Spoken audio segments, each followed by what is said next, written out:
മാധ്യമ സ്വാതന്ത്ര്യത്തെ സംബന്ധിച്ചും മാധ്യമ ചർച്ചകളെ സംബന്ധിച്ചും ഒരു നിർണായകമായ വിധി പ്രസ്താവം ഇന്ന് കേരള ഹൈക്കോടതിയിൽ നിന്നും പുറത്തു വന്നിരിക്കുകയാണ്. കേരള ഹൈക്കോടതി ഇന്ന് വിധി പ്രസ്താവത്തിൽ പറഞ്ഞ ഏറ്റവും പ്രധാനപ്പെട്ട കാര്യമെന്ന് പറയുന്നത് മാധ്യമങ്ങൾക്ക് ചർച്ച നടത്താമെന്നും മാധ്യമ ചർച്ച തടയുക എന്നാൽ മാധ്യമങ്ങൾക്ക് നൽകുന്ന മൗലികാവകാശമായ അഭിപ്രായ സ്വാതന്ത്ര്യത്തെ ഹനിക്കലാകുമെന്നും കോടതി നിരീക്ഷിക്കുകയുണ്ടായി. ഈ അടുത്ത കേരള ഹൈക്കോടതിയിൽ നിന്നും മാധ്യമ സ്വാതന്ത്ര്യവുമായി ബന്ധപ്പെട്ട് പുറത്തു വരുന്ന ഏറ്റവും പ്രധാനപ്പെട്ട വിധി പ്രസ്താവം എന്ന പ്രത്യേകതയും ഈ വിധി പ്രസ്താവത്തിനുണ്ട്. ഇതിൽ എടുത്തു പറയേണ്ട കാര്യം, ഈ കേസിന് ഇപ്പോൾ കോടതി ഇത്തരമൊരു വിധി പ്രസ്താവം നടത്താൻ കാരണമായ കേസ് എന്ന് പറയുന്നത് ഏതാനും വർഷങ്ങൾക്ക് മുമ്പ്, കൃത്യമായി പറഞ്ഞാൽ 2014 മാതാ അമൃതാനന്ദമയിക്കെതിരെ ഒരു പുസ്തകം പുറത്തു വന്നിരുന്നു. മാതാ അമൃതാനന്ദമയിയുടെ തന്നെ മുൻ അനുയായിയായ ഗെയിൽ ട്രെഡ്വെൽ എന്ന വ്യക്തിയാണ് ഈ പുസ്തകം പുറത്തു വരുന്നത്. ആ പുസ്തകത്തിന്റെ പേര് ഹോളി ഹെൽ എന്നായിരുന്നു, അഥവാ വിശുദ്ധ നരകം എന്നായിരുന്നു. ആ പുസ്തകത്തെ ആധാരമാക്കി 2014 ഫെബ്രുവരി 18 റിപ്പോർട്ടർ ടിവിയുടെ പ്രൈം ടൈമിൽ നികേഷ് കുമാർ ഒരു ചർച്ചയ്ക്ക് നേതൃത്വം കൊടുത്തിരുന്നു. ഈ ചർച്ച അപകീർത്തികരമാണ് എന്ന് കാണിച്ച് മാതാമൃതാനന്ദമയിയുടെ തന്നെ ഒരു ഭക്ത നൽകിയ അപകീർത്തി കേസിലെ എല്ലാ നടപടിക്രമങ്ങളും FIR അടക്കം റദ്ദാക്കിക്കൊണ്ടാണ് കേരള ഹൈക്കോടതിയുടെ സിംഗിൾ ബെഞ്ച് ഇപ്പോൾ നിർണായകമായ ചില വിധി പ്രസ്താവങ്ങൾ നടത്തിയിരിക്കുന്നത്.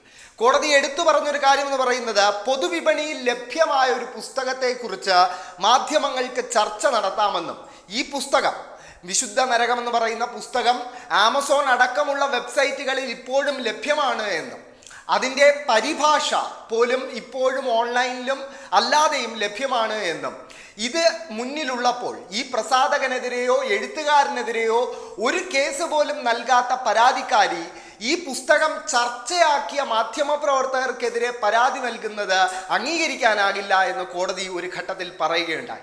ഇതിൽ ഒരല്പം രസകരമായ സംഗതി എന്ന് പറയുന്നത്, കോടതിയുടെ വിധി പ്രസ്താവത്തിൽ കോടതി പ്രശസ്ത മലയാള ചിത്രമായ സന്ദേശത്തിലെ പോളണ്ടിനെ കുറിച്ചൊരു അക്ഷരം മിണ്ടരുത് എന്ന സംഭാഷണം കൂടി പരാമർശിക്കുകയുണ്ടായി. കോടതിയുടെ ഈ വിധി പ്രസ്താവത്തിൽ നിർണായകമായ ചില കാര്യങ്ങൾ കൂടി ഉൾപ്പെടുന്നുണ്ട്. ഹൈക്കോടതിയുടെ സിംഗിൾ ബെഞ്ചാണ് ഈ വിധി പുറപ്പെടുവിച്ചിരിക്കുന്നത്. ജസ്റ്റിസ് PV കുഞ്ഞികൃഷ്ണൻ അധ്യക്ഷനായ സിംഗിൾ ബെഞ്ചാണ് ഈ വിധി പുറത്തുവിട്ടിരിക്കുന്നത്. ഈ വിധിയെ സംബന്ധിച്ച് ഒരു വിശദമായ വാർത്ത റിപ്പോർട്ടർ ടിവിയുടെ തന്നെ ഓൺലൈനിൽ വന്നിട്ടുണ്ട്. ആ വാർത്തയുടെ പ്രസക്ത ഭാഗങ്ങൾ ഇങ്ങനെയാണ്. പൊതുവിപണിയിൽ ലഭ്യമായ ബുക്കിനെ കുറിച്ച് മാധ്യമങ്ങൾക്ക് ചർച്ച നടത്താമെന്ന് ഹൈക്കോടതി. 2014 ഫെബ്രുവരി 18 റിപ്പോർട്ടർ TV നടത്തിയ ബിഗ് ന്യൂസ് ചർച്ചയെ അടിസ്ഥാനമാക്കിയുള്ള സ്വകാര്യ അന്യായവും തുടർ നടപടികളും റദ്ദാക്കിയാണ് ഹൈക്കോടതിയുടെ പരാമർശം. ജനങ്ങളുടെ മുന്നിലുള്ള വിഷയത്തിൽ ചർച്ച നടത്തുന്നത് മാധ്യമപ്രവർത്തകരുടെ ചുമതലയാണ്. അതൊന്നുകൂടി നമ്മൾ ശ്രദ്ധിച്ച് വായിക്കേണ്ടിയിരിക്കുന്നു. ജനങ്ങളുടെ മുന്നിലുള്ള വിഷയത്തിൽ ചർച്ച നടത്തുന്നത് മാധ്യമപ്രവർത്തകരുടെ ചുമതലയാണ് എന്ന് കോടതി എടുത്തു പറയുകയുണ്ടായി. മറ്റാരും പുസ്തകത്തെക്കുറിച്ച് ചർച്ച ചെയ്യരുതെന്ന് പറയാനാവില്ല. റിപ്പോർട്ടർ TV നടത്തിയത് ബുക്കിന്റെ ഉള്ളടക്കത്തെ കുറിച്ചുള്ള സുതാര്യവും സത്യസന്ധവുമായ ചർച്ചയാണ്. ബുക്കിനെ കുറിച്ച് ചർച്ച നടത്തിയാൽ അമൃതാനന്ദമയിക്ക് അപകീർത്തികരമാണെന്ന് പറയാനാവില്ല. മാധ്യമ ചർച്ച തടയപ്പെട്ടാൽ മാധ്യമങ്ങൾക്ക് ലഭിക്കുന്ന മൗലികാവകാശമായ അഭിപ്രായ സ്വാതന്ത്ര്യത്തെ ഹനിക്കുന്നതാവുമെന്നും ജസ്റ്റിസ് PV കുഞ്ഞികൃഷ്ണൻ അധ്യക്ഷനായ സിംഗിൾ ബെഞ്ച് നിരീക്ഷിച്ചു. അതുപോലെ തന്നെ ഇതിൻ്റെ മറ്റൊരു പ്രസക്തമായ ഭാഗം എന്ന് പറയുന്നത്, ഗെയിൽ ട്രെഡ്വെൽ എഴുതിയ വിശുദ്ധ നരകം അഥവാ ഹോളി ഹെൽ എന്ന പുസ്തകം ആമസോൺ ഉൾപ്പെടെയുള്ള ഓൺലൈൻ വിപണിയിൽ ലഭ്യമാണെന്ന് ഹൈക്കോടതി നിരീക്ഷിച്ചു. മലയാളത്തിലേക്ക് വിവർത്തനം ചെയ്ത പുസ്തകവും പൊതുവിപണിയിൽ ലഭ്യമാണ്. അങ്ങനെയുള്ള ഒരു ബുക്കിനെ കുറിച്ച് മാധ്യമപ്രവർത്തകർ വായടച്ച് മിണ്ടാതിരിക്കണമെന്നും ചർച്ച നടത്തരുതെന്നും പറയാനാവില്ല. അമൃതാനന്ദമയി മഠമോ അതിൻ്റെ ഭക്തരോ പുസ്തകത്തിൻ്റെ രചയിതാവിനെയോ പ്രസാധകനെയോ പ്രതിയാക്കി നിയമ നടപടി സ്വീകരിച്ചിട്ടില്ല.